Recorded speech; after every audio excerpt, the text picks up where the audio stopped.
जी त शिकारपुर में सिंध टीवी जे ॾिनल उनवान सुस्ती न महिनत ॻाल्हियूं न अमल जे हवाले सां अदबी कॉन्फ्रेंस मुनक़िद कई वई आहे। असां हिते जेके अदीब मौजूदु आहिनि, जेके शाइर आहिनि, जेके सुञाण धुरियूं आहिनि, जेके अॼु इन कॉन्फ्रेंस में मौजूदु आहिनि, उन सां ॻाल्हि ॿोल करण जी कोशिशि कंदासीं ऐं सुस्ती न महिनत ऐं ॻाल्हियूं न अमल जे हवाले सां जेको आहे त उन खां पुछंदासीं त उहे सिंध टीवी जे हिन थीम खे कीअं था सम्झनि। अचो त उन्हनि सां ॻाल्हायूं। असां शिकारपुर वासी सिंध टीवी चैनल जे हवाले सां तमामु सुठी महिनत कई आहे, पर शिकारपुर जा शहरी जेके अॼु असां हिते मौजूदु आहियूं अजरक क्लब में, उन जे ॾिहाड़े जे हैसियत सां ही फ़ाइदो बि असांखे मिलियो, ॼाण बि मिली त सिंध टीवी पंहिंजी कोशिशि वतार करे थी, बल्कि उन खां वधीक कोशिशि करे थी सिंध जे माण्हुनि जे हक़नि जी, सिंध जे माण्हूअ जी सकाफ़त जी, सिंध जे ज़मीन जी, ज़रई ज़मीन जी ऐं वग़ैरह उन जे हक़नि लाइ जाखोड़ींदी रहे थी।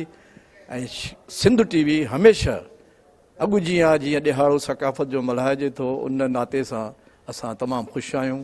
ऐं सिंध टीवी जसुलाणी असां अजरक क्लब जे अॼु मीटिंग थी चुकी आहे। हाणे असां चाहियूं था त इहा हमेशह जेको आहे त शहरनि जी अदारो हुजे ऐं रहंदो इंशाअल्लाह। सिंध टेलीविज़न वारनि जे तरफ़ां असां उन्हनि जा निहायत ई शुक्रगुज़ार आहियूं।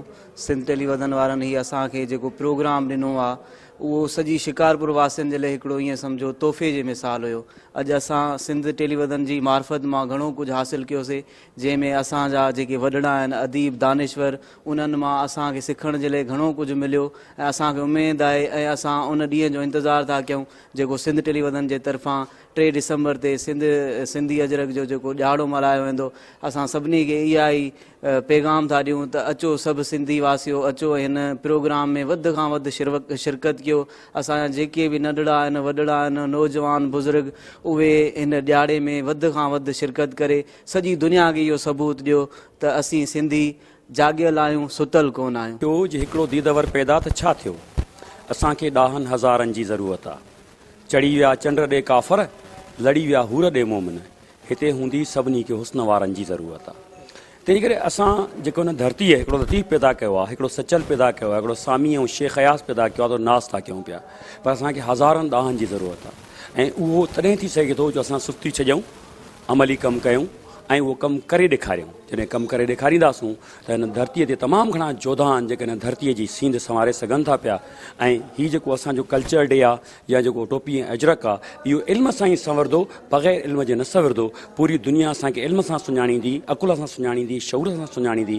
तंहिं करे उहो शऊर, इल्मु, अकुल, इल्म जो नालो आहे। ऐं इल्मु असांजी जेको सो आहे त तमामु वॾी अहम जेका सा आहे त चीज़ आहे, जेकॾहिं उन ते असां अमल कयोसीं त नथा सम्झो त असां पोइ ते वञूं। फर्स्ट ऑफ ऑल जसुलाणे डॉक्टर करीम राजपर ऐं उनजी टीम, सिंध टीवी जो सॼो सट जेको आहे, ऐं तव्हां जंहिं पूरी सिंध जे अंदरि ही ज़बरदस्त क़िस्म जो टॉपिक रखियो आहे, सो इहो हिकिड़ो असां वटि सकाफ़ती ॾींहं त मल्हाया वेंदा आहिनि, पर उन सकाफ़ती ॾींहं खे मां सम्झां थो डॉक्टर करीम साहब बामक़सद बणाइण जे लाइ ई टॉपिक रखियो आहे त जीअं ही डिसंबर जो महीनो ऐं नवंबर जो महीनो, ख़ासि करे असां वटि इहे 2 महीना सकाफ़त जे हवाले सां मौसम बि सुठी आहे ऐं तक़रीबन हर इदारे में जेको आहे उहे सकाफ़ती एक्टिविटीज़ थींदियूं आहिनि।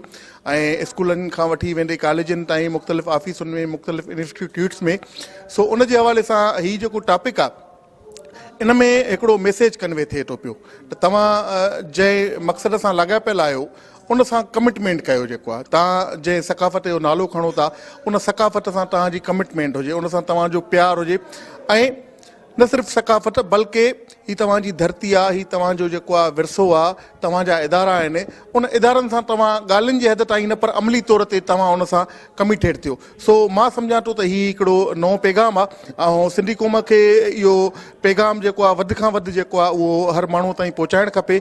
ऐं इन जे लाइ हिकिड़ो दफ़ो ॿीहर जेको आहे सिंध टीवीअ जी समूरी सठ खे, स्पेशली डॉक्टर करीम साहब खे मां जस पेश कयां थो। दुनिया जूं मुख़्तलिफ़ जेके बि क़ौमियूं आहिनि, उहे पंहिंजी सकाफ़त, पंहिंजे कल्चर ऐं कस्टम सां केतिरी हद ताईं जेको आहे ॾिसो था उन्हनि में हिकिड़ी यकसानियत आहे, उन्हनि जे लाइ हो जिदोजहदियूं कनि, उन्हनि जूं मुख़्तलिफ़ हिसाब सां कमेटियूं ठहियल आहिनि, मुख़्तलिफ़ चैनल्स जेके आहिनि उहे पंहिंजे मुख़्तलिफ़ जेके मुल्कनि जूं सकाफ़तूं आहिनि उन्हनि खे उजागर कनि था। तव्हां मुख़्तलिफ़ मुल्क ॾिसो जंहिंजो वजूद 100 साल खां बि मथे न आहे, पोइ बि उन्हनि जूं जेके तमामु घणियूं सगारियूं जेके आहिनि उहे हिकिड़ियूं तंज़ीमां आहिनि, उहे चैनल्स आहिनि। पर असांजी सिंध त हज़ारनि सालनि खां बि क़दीम आहे ऐं सिंध में जीअं सम्झो लतीफ़ साईं जी ख़ुशबू आहे, लाल साईं जी ख़ुशबू आहे, बुडल फ़क़ीर हितां शिकारपुर जो तमामु वॾो ओलिया रहियो आहे, ॿिया जेके ओलिया रहिया आहिनि उहे हमेशह सिंध धरती लाइ दुआगू रहिया आहिनि। त महिनत खां सवाइ त को बि जेको आहे अमल जेको आहे उहो पंहिंजे मंज़िल ते पहुचे नथो।